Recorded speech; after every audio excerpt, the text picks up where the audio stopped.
Hi friends అందరికీ. ఎక్కడికి యుద్ధానికి వెళ్తున్నా వీరుల్లాగా వెళ్ళిపోతున్నాం అనుకుంటున్నారా? ఈరోజైతే మేము పసుపు దొడ్డి అయితే తాగడానికి వెళ్తున్నామండి. ఇదైతే చూడొచ్చు, ఇదైతే పసుపు దొడ్డి అనమాట.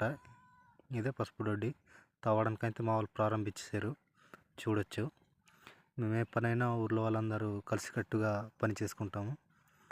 ఏ పనైనా సరే చూడొచ్చు ఏ విధంగా తాగుతున్నారో. ఆడవాళ్ళు అయితే పసుపు ఏరుతున్నారనమాట, మగవాళ్ళు తవ్వడం అనమాట. చూడండి పసుపు ఏ విధంగా దిగి ఉందో. ఇవైతే పసుపులు అనమాట. చూడొచ్చు, చాలామంది వచ్చారు. దగ్గర దగ్గర 200 మంది దాకా ఉంటారు.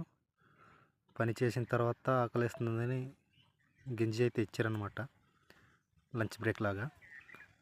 చూడండి, మా అయితే గింజి తాగుతున్నాడు.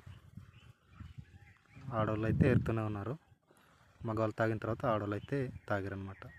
పని పూర్తి చేసుకొని భోజనానికి బయలుదేరామన్నమాట. చేతులు అయితే కడుక్కున్నాము. మా అత్త అయితే ఇక్కడ వడ్డిస్తుంది అనమాట.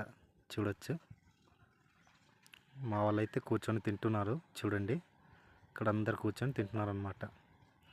మేమైతే లోపల కూర్చొని ఉన్నాం, తింటున్నాం మేము కూడా.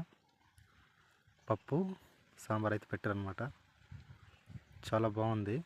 తినడం అయిపోయిన వెంటనే నా పనిముట్లు తీసుకొని ఇంటికైతే బయలుదేరేసాను అనమాట. పని పూర్తయింది కాబట్టి. ఈ వీడియో నచ్చితే లైక్ చేసి నా ఛానల్ని సబ్స్క్రైబ్